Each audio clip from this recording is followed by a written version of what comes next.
Primordial soup.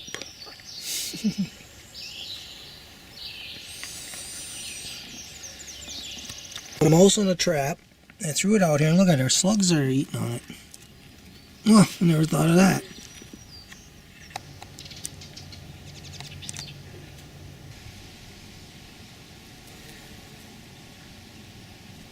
I pulled up this tadpole.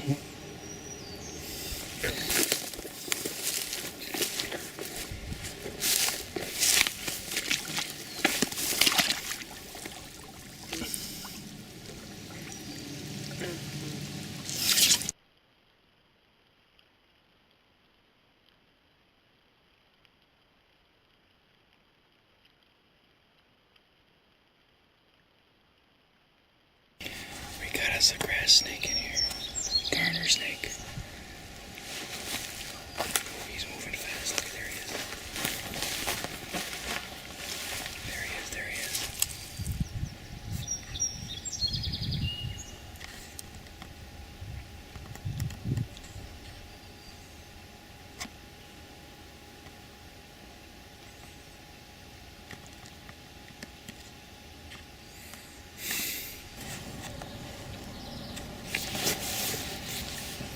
There's a leopard frog in there somewhere. It is.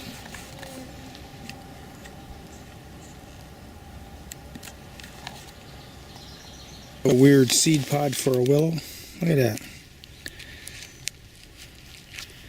That's pretty cool. This tree's got autumn on it. Yeah. Right here is a tree that I hadn't caged for 3 or 4 years, and the deer were eating the tree right down to the tube. It was growing in the tube, but anything that stuck out of the tube, the deer would eat. Now that I caged it, look at the growth. Just that little bit of, there's 2 of them coming off of there that are pretty long. I would guess they're 1.6, maybe 1.7 inches. That's the kind of growth you get after you let the deer eat it. It really wants to grow. It shoots out of the tube. So letting the deer eat it for a couple years is a positive, assuming that you're going to cage it at some time before it dies out. Here's one I did similar, but this was planted earlier, 2-3 years earlier. And look at all the growth here since I put the cage on it. This was growth from last year, from here to here, so that looks like 18 inches. 18 inches of growth last year. The year before that looks like similar. So this has been caged for 2 years. And this one here has been caged for I just did it last fall.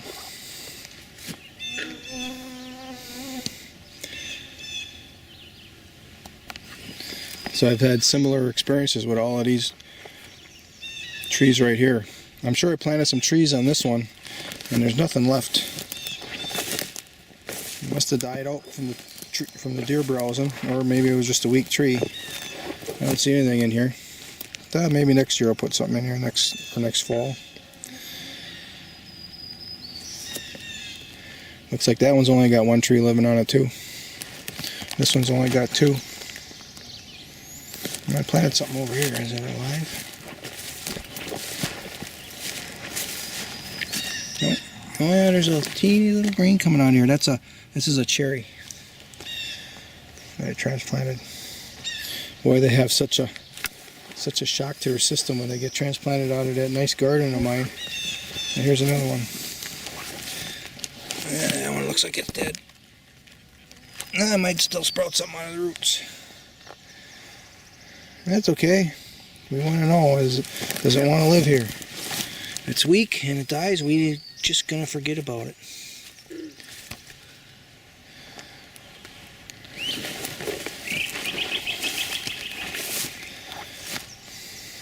Might be a good raspberry year. I thought last year was going to be in it. Or maybe the birds are eating them faster than they're ripening. Oh yeah, we got some northern apricots over. Oh, these are persimmons. Here's a persimmons right here. And that one is dead or not? Oh, I think there's something coming out of it right here. See that? This little tiny growth right there. And that one is growing. That almost doesn't look like an apricot leaf. Nope, that's not. That's something else that I'm protecting. That apricot is right there. It's dead.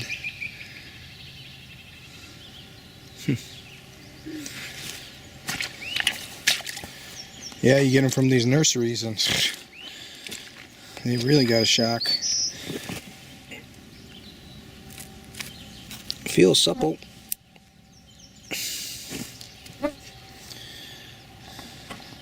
You know, I might have planted these two plants in here too. They're at an angle.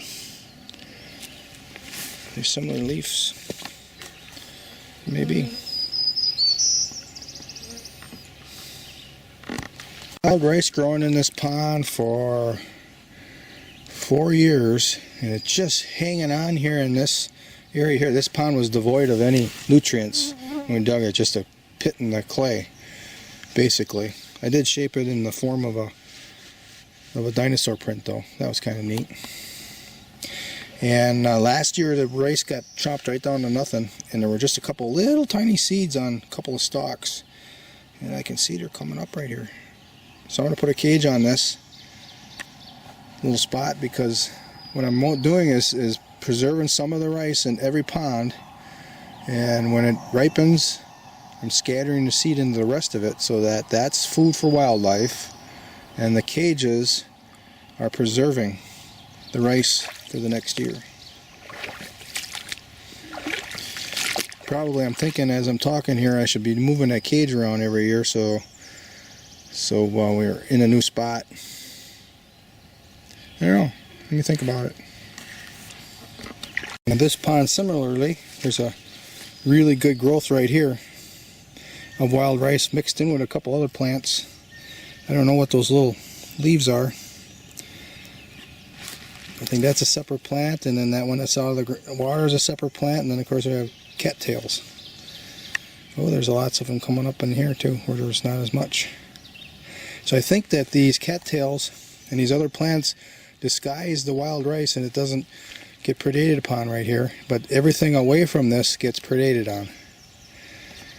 So I'm going to put a cage in this one too. I don't think I have a problem with mice or ducklings here because it's such a little pond.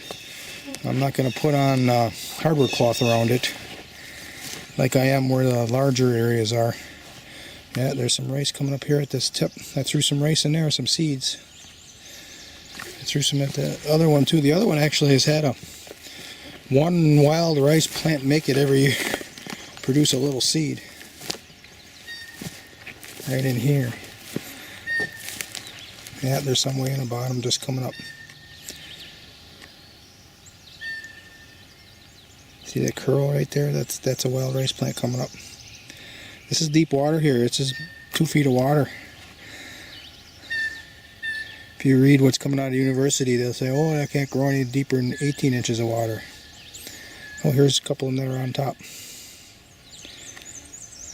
There's one right there. There's one right there.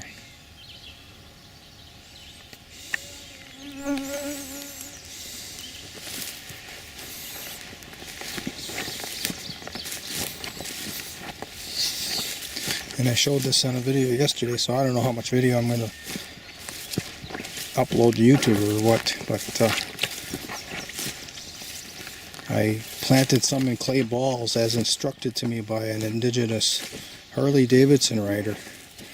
And here one of his plants, one of his seeds actually came up. I planted, I don't know, maybe 7, 8 of them right around these rocks right here.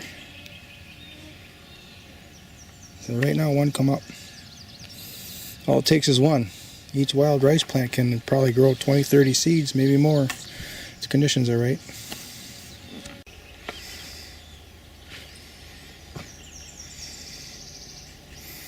Right over my head, hey.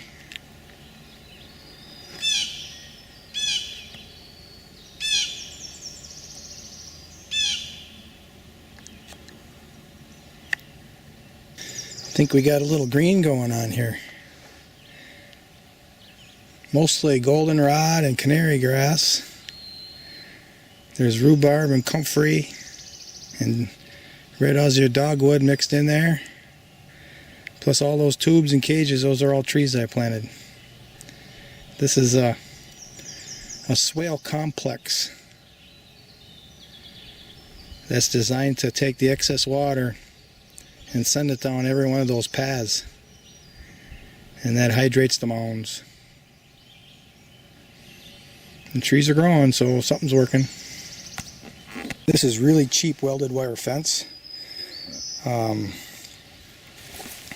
think it's 5 foot. And I was using it to cage in that little area there. But I already figured out that experiment that works. So I'm going on to the next one. I found some real little trees that have been surviving since 2013. But they get chopped down by the deer. They're just barely over ground level. And I'm preserving fence by cutting this up. What I did was I counted 13 rungs here, and then I made a cut. You can see the cut right there. So I cut it into one length here of 5 feet, and then I cut it in half. There's 15 rungs here, so this is the 8th one. So now I got 2 little pieces here, and that's what I'm using to cover up those little trees with.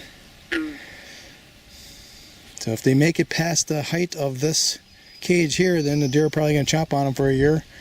Then some of these other cages I'll be able to remove from these trees that have grown above the height of the deer that they can reach. Then I'll just transfer these taller cages over to the ones that are still surviving. Now these things have been living since 2013. I'm pretty sure I planted them 2013. In the fall of 2013, they were American persimmons, northern apricots, and there was one other I can't think of, but these ones that are surviving, they look like the apricots. Wait, wouldn't that be something special, huh? I don't know. I'll show it to you after I'm done. And I'm using these giant bolt cutters to cut the wire. It's so easy. I bought these used at a thrift shop, and you don't even have to put any pressure at all. You just open and close it, and it cuts these wires up really easy. And cages for wild rice. You can see I've got one in the water now. Now this little bed here of wild rice survives every year, I think, because it's hidden with cattails and other pond weeds. And they're in there. You can't really see them yet because they're laying on top of the water. But there's quite a few in there. It's actually a really nice batch right there. But out here, when I get out of here, the deer out of the weeds, and the deer just eat it down. They walk right in the pond, I think, and eat it. Maybe the ducks land in here and eat it too. So now that cage is protecting that rice that's out there in the open. And there's other rice growing in here in the same situation. So we're going to be able to find out just how well it works. And I actually found out last year it worked very well, but this is the first time in this pond. And I've got this welded wire fence, and 5 feet really all you need. And I'm cutting it, I'm just making a little circle of it, and I'm cutting it with the bolt cutters, you can see that. And those free ends I'm using to tie the cage together, just wrap the wire around the other end. And then I'm doing something different here. I'm zipping off that last wire that's connecting them. And then all these little wires right here, they're like little nails. I'm nailing it right into the bottom of the pond. So I've been able to get away with that, and they don't fall over. At least none have yet so far, other than the ones I leave over winter. Then the snow and the ice and everything messes with them. But I nail those in the bottom. Every one of those is a nail into the bottom. And then I don't need to have a stake.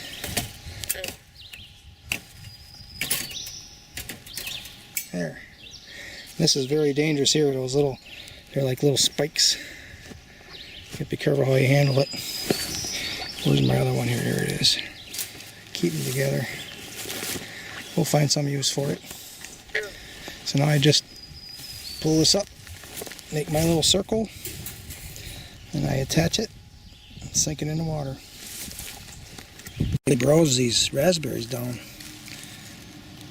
Every single one of these have been clipped off.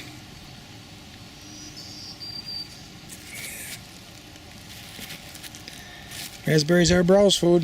The sled up, but I'm going to leave it there now. Look at, there's some ants nests under here. Just look at this. Just look at this. Wow! Look at. Ooh, they're going to bite me. I better leave them alone. So I'll leave it there. I'll let them raise their ants. Ants are a positive on the landscape. I'll give you a little tour of the Swale Mound and the little trees that I just caged up with those small cages. I did one large. So this is a giant swale that I had dug. This is the second swale I ever had. I was directing to have dug. The first one is just up the hill a little bit. And I decided to make it wide and shallow. And this was an area that was devoid of topsoil because I had used a bulldozer to push it all off, and it was down on the bottom of this hill. And it was decomposing. All the stumps and everything. And it took about 8 years, and all the stumps, all the wood was gone, and it ended up being just soil. But when we dug this swale here, we took the clay topsoil, and you can see the clay there, or the clay subsoil, excuse me. So when we dug this swale, we took the clay subsoil that was here and mounded it up for the swale mound. And I planted trees on it, and I also planted bird's foot tree foil. And the bird's foot, and I never had experience with it, I just read that it can grow in high acid, tight clay, wet clay even. And we needed to have a crop, a leguminous crop that would loosen this subsoil up. But I planted the trees anyway because everything was loose. And I thought most of them died. This one in the tube right in front, that's one that I found in amongst the bird's foot. And I put a tube on it, but now the deer have been eating it every time it sticks out of the tube. So I've caged that with a taller cage because it's ready to go. But the rest of these, I mean, 2 years ago I didn't even see any of them. The deer just ate them and ate them and ate them and ate them, but they're still alive. And I planted 3 different species of trees in here. One was northern apricot and another American persimmons, and I don't remember what the third is. It could have been a plum. If it's a plum, then these might be plums. But otherwise, I think they might be northern apricots. So you can see where the deer just chew those off right at the tips. It's been chewing on this tree for years. So now I got this cage here, it can grow up. And I got some locusts in here, and the locusts aren't hardly even growing. They're just starting now. I think what's happening is this bird's foot is finally loosening up this clay subsoil. I mean, even goldenrod wouldn't grow here before. Just the bird's foot was. And now we got goldenrod starting to appear. So it's finding a place too. So these are all little trees that I planted in 2013. Fall of 2013. And 2 and maybe it was 3 years ago. I didn't even know they were alive. There's probably some more in here. I just don't see them yet. But wouldn't it be amazing if these were all apricots? Well, that's a smaller leaf, so that might be a plum, and then this might be the apricot. I forget what the persimmons leaves look like. I gotta go back and look at it. So these have serrated edges. I don't think I can.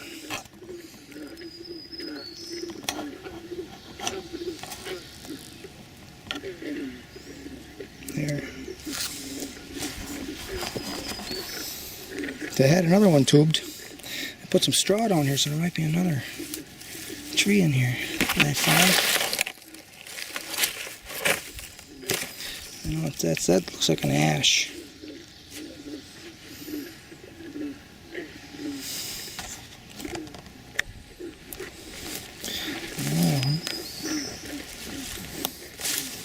That I'm not sure what that is, but it's got a stem on it. I remember planting a couple of them at the edge of the mound here, at the edge of, on the far side from the swale itself.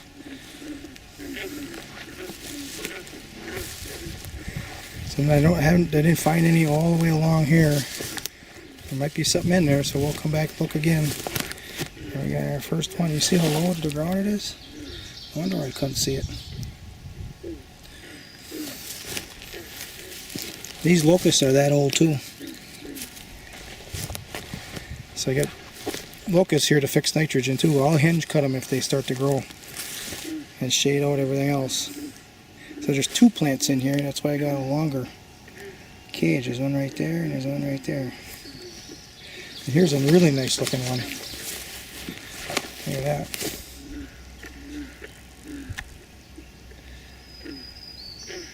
So now we got something going here. I cut alders. I threw them in here as a cover for the frogs because before the predators are just coming through here and picking them off. Now we're getting some frogs to stick in here. Lots of little tadpoles. Now it's a rush. They gotta grow up quick because this dries out. And some tadpoles aren't going to make it, and they'll become fertilizer for the area here. I mean, even if they live, they're fertilizer too. They're going to die sooner or later. So that's the story. It's a pretty good story. So 2013, in fall of 2013, that's 14, 15, 16, 17, 18, 19. We got 6 years. This is the 7th year of this mound. I'd say the birds foot really did a good job on it, but it took 7 years. So now we're going to get some tree growth.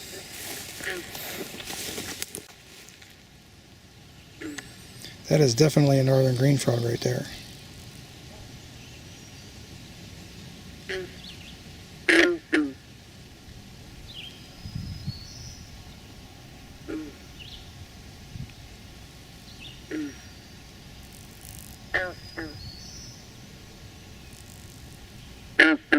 Here we got one.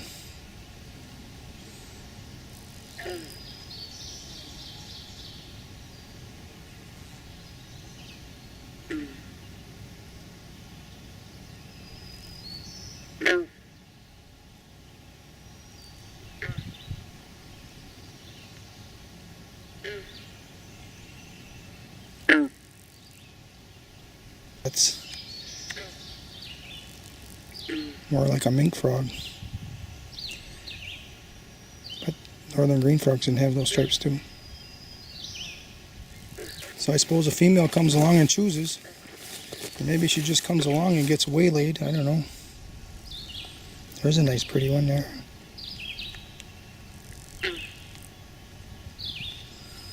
The one in the pond just a little bit below, it's got really colorful ones. Ooh, there's that big black one. I think I got a video of him yesterday.